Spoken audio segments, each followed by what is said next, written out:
Find out what to check when wastewater is not collected or overflows on your Samsung Bespoke Jet Bot Combo robot vacuum, and follow the correct troubleshooting steps to resolve the issue.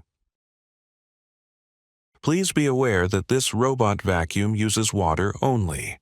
Do not add detergent to the clean water tank. Using detergent may cause water leaks or defects in the robot vacuum. Check whether there is standing water on the washing plates. Remove the wastewater tank from the clean station. Open the lid and check whether the rubber gasket on the wastewater tank lid is properly assembled.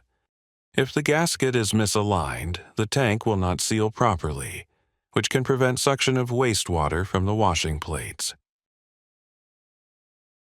Remove the lid, reposition the rubber gasket correctly, and reassemble the wastewater tank.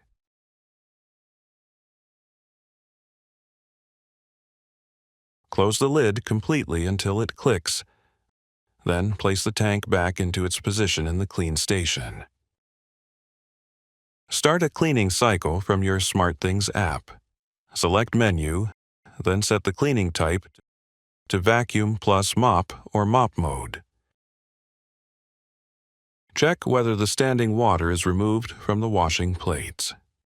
If the issue continues after completing these steps, contact a nearby Samsung service center or a call center for further assistance.